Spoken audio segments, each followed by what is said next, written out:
Trident sign प्रस्तावना। ये केवल एक पौराणिक कथा नहीं, यह एक चेतावनी है अन्याय, अत्याचार और अहंकार के अंत की। ये है उस दिन की कथा जब भगवान स्वयं सिंह और मानव का रूप लेकर प्रकट हुए, केवल एक भक्त की रक्षा के लिए और धर्म की स्थापना हेतु। आकाशगंगा अध्याय 1, असुरों का उत्पात। बहुत समय पहले की बात है। त्रिलोक में एक नाम का आतंक था, हिरण्यकश्यप। वह असुर राज जो ब्रह्मा से वरदान प्राप्त कर चुका था। ना कोई देवता, ना कोई दानव, ना दिन में, ना रात में, ना अस्त्र से, ना शस्त्र से, ना घर में, ना बाहर, कोई भी उसे मार नहीं सकता। इस वरदान ने उसे अहंकार की चरम सीमा पर पहुंचा दिया। मैं ही ईश्वर हूं, वह अपने राज्य में घोषणा करता। देवताओं को उसने स्वर्ग से खदेड़ दिया था।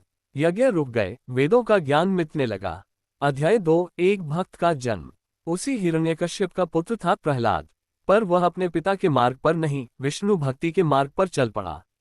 छोटे से बालक ने अपने हृदय में भगवान विष्णु को बसा लिया। गुरुकुल में भी जब गुरु ने कहा राजा हिरण्यकश्यप ही सर्वोच्च है, प्रहलाद ने शांत स्वर में उत्तर दिया, सर्वोच्च तो केवल नारायण है। हिरण्यकश्यप क्रोधित हुआ। उसने अनेक प्रयास किए। फायर विष देने की कोशिश, सांप नागों के बीच फेंका गया, माउंट फ्यूजी पहाड़ से गिराया गया, आग में बैठाया गया, होलिका दहन में, लेकिन हर बार भगवान विष्णु ने अपने भक्त की रक्षा की। अध्याय 3, सिंह के रूप में प्रलय। आखिरकार एक दिन हिरण्यकश्यप ने क्रोध में पूछा, कहाँ है तेरा विष्णु? क्या इस खंभे में भी है? प्रहलाद ने हाथ जोड़कर कहा, वह हर स्थान पर है। हिरण्यकश्यप ने खंभे पर गदा मारी और अचानक खंभा फट पड़ा। आधी रात थी, सूर्य अस्त हो चुका था, पर रात नहीं हुई थी। धुएं के साथ प्रकट हुआ एक भयावह चमत्कारी रूप। ना मनुष्य, ना जानवर, आधा नर आधा सिंह। ये थे भगवान नरसिंह। उनकी आंखों से ज्वाला निकल रही थी, नाखून वज्र समान। सिंह की दहाड़ से आकाश कांप उठा।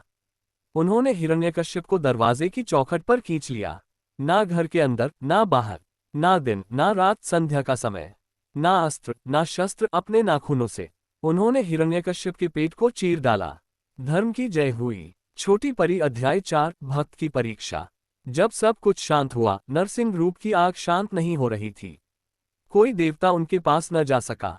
तब प्रहलाद आगे बढ़ा। वह भगवान नरसिंह के चरणों में गिर पड़ा और बोला, प्रभु, मुझे आपसे कोई वरदान नहीं चाहिए, बस आपकी भक्ति बनी रहे।